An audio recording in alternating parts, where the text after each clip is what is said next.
ఆంజనేయ స్వామి చూడండి, సీతామాత దర్శనం చేస్తానని 100 యోజనముల సముద్రం మించి వెళ్ళిపోతున్నారు. వెళ్ళిపోతుంటే అకస్మాత్తుగా సముద్రంలోంచి శాతకుంభమయీ దివ్యై సకిందర మహోరగై మహర్షి వర్ణిస్తూ బంగారు శిఖరాలు, బంగారం ఓ తులం ముక్క అక్కడ దొరికింది అనుకోండి, అయ్యి బాబోయ్ బంగారం అంటాం. ఓ ఉంగరం దొరికితే అయ్యి బాబోయ్ బంగారం ఉంగరం అంటాం. బంగారుపు శిఖరాలతో కూడుకున్నటువంటి మైనాక పర్వతం సముద్రంలోంచి పైకి లేచింది. అందులో సూర్యోదయం అవుతోంది. ఆ కిరణాలు పడి ఆ బంగారం ఇంకా మెరిసిపోతోంది. హనుమ చూశారు, ఇంత పెద్ద బంగారు పర్వతం అసలు ఎప్పుడు చూడలేదు, ఇంత బంగారు పర్వతమా, నేను ఒక్కసారి ఇక్కడ దిగుదాం, ఒక్క క్షణం ఆగుదాం, కాసేపు చూద్దాం అని ఆయన అనుకోలేదు. నేను సీతమ్మ దర్శనానికి వెడుతుంటే ఇదేదో నన్ను ఆకర్షించడానికి అడ్డొచ్చింది, మధ్యలో పైకి లేచింది.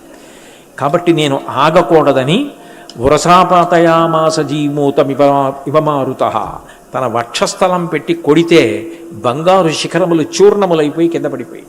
ఆయన వెళ్ళిపోతుంటే ఈ బంగారు పర్వతమైన మైనాకుడు మనుష్య రూపం ధరించి వచ్చి నిలబడి నిపత్యమమ శృంగేషు విశ్రమస్వ యథాసుఖం, నాయనా హనుమ నీతో నాకు అనుబంధం ఉంది, మీ నాన్నగారు నాకు ఉపకారం చేశారు, కృతీచ ప్రతికర్తవ్యం దేశధర్మ సనాతన సోయం తత్ప్రతికారార్థి తత్వసమ్మానమర్హసి, ఉపకారం చేసిన వాడికి ప్రత్యుపకారం చెయ్యాలి, అందుకని వచ్చిన శిఖరాల మీద కూర్చో, ఒక్క పండు తిను, కాస్త తేనె తాగు, ఒక్క గడియ విశ్రాంతి తీసుకుని వెళ్ళన్నారు. నిజానికి వానరమునకు అంటే కోతికి మంచి పళ్ళు కనపడ్డా తేనె కనపడ్డా తప్పకుండా ఆగిపోతుంది. మరి హనుమో శరీరం వానర శరీరం, ఆయన ఏమన్నారంటే ప్రీతోస్మి కృతమాతిథ్యం మన్యురీషోపనీయతాం తరతే కార్యకాలో మే అహశ్చాప్యతివర్తతే ప్రతిజ్ఞాతమయా దత్తాన స్థాతవ్యమిహాంతరే అన్నారు. నాయన నువ్వు నాకు అన్నీ పెట్టినట్టే, నేను తిన్నట్టే, విశ్రాంతి తీసుకున్నట్టే, నేను రామకార్యం మీద పెడుతున్నాను. సీతమ్మ జాడ కనిపెట్టడానికి వెడుతున్న వాడిని అది మరిచిపోయి ఇక్కడ తినడానికి తాగడానికి పడుకోవడానికి కాదు నేను వచ్చింది, అందుకని ఏమనుకోకు, నేను బయలుదేరుతున్నానని ఒకసారి ముట్టుకుని ముందుకెళ్ళిపోయారు. అలా ఉండాలి. అందుకు హనుమ ఎక్కడ చూసినా కనపడతారు. ఏ కాలవ ఒడ్డున చూడండి హనుమ కనపడతారు. పిల్లలు ప్రత్యేకం ప్రదక్షిణం చేస్తారు. హనుమని చూసి నేర్చుకోండి. మనం దేనికి పడితే దానికి వశపడకూడదు. మీరు రోడ్డు మీద పెడుతున్నారనుకోండి, మీ దృష్టి అంతా డ్రైవింగ్ మీద ఉండాలి. మీరు చదువుతున్నారనుకోండి, చదువు మీదే ఉండాలి. మీరు భోజనం చేస్తూ ఉంటే భోజనం మీదే ఉండాలి. మీరు ఏదైనా వింటూ ఉంటే వినడం మీదే ఉండాలి. అందుకే శృణ్వంతపః అంటుంది శాస్త్రం. వినడం కూడా తపస్సు, చదవడం తపస్సు. మీరు ఏది చేసినా దాని మీదే దృష్టి ఉండాలి. అంతేకాని నేను ఇవాళ 6 గంటల నుంచి చదువుకుంటాను అని అనుకుని ఏ టీవీయో చూస్తూ కూర్చుని సెల్ ఫోన్ చూస్తూ కూర్చుని ఎవరితోనో మాట్లాడుతూ కూర్చుని ఇంటికి ఎవరో వస్తే అమ్మ మాట్లాడకుండా ఉంటుందా? మరి అమ్మ మాట్లాడుతుంటే అటువైపే చేయి పెట్టి ఏ అత్త వచ్చిందో సారి ఎడదామని మళ్ళీ బయటికి వెళ్ళి అలా చేయకూడదు. మీరు చదువుకోవాలి అని నిర్ణయం చేసుకుంటే 9 అయిపోయినా మీకు తెలియకూడదు. మీ అమ్మగారు వచ్చి 9 వరకు చదువుతానన్నావు, 9:15 అయిందే భోజనం చేయడానికి రా అని లేపాలి. అంత ఆస్వాదించాలి. చదువు it should be a passion for you. చదవడం అన్నది బరువుగా చదవకూడదు. చదవడం నా అదృష్టం. ఈ వయస్సులో నేను చదవడమే నా కర్తవ్యం. ఎంత కష్టపడుతున్నారో మా నాన్నగారు. ఉద్యోగం చేసి సంపాదించి ఆయనేం గొలుసులు చేయించుకోవట్లేదు, ఆయనేం మంచి షూ వేసుకోవట్లేదు, ఆయనేం కోట్లు కుట్టించుకోవట్లేదు. మా కోసమని డబ్బులు ఖర్చు పెడుతున్నారు. మా అమ్మగారు రేపు నేను పెరిగి పెద్దదాన్ని అయితే పెళ్ళవ్వాలని నా కోసం డబ్బులు దాస్తున్నారు. అంత కష్టపడి మా నాన్నగారు అమ్మ చదివిస్తున్నారు.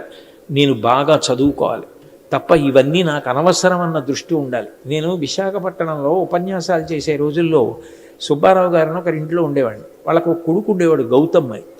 ఆ రోజున వరల్డ్ కప్ ఫైనల్స్ అవుతోంది. నేను అక్కడే గురజాడ ఆడిటోరియంలో ఉపన్యాసాలు చెప్పి ఇంటికి వెళ్ళిపోతున్నాను.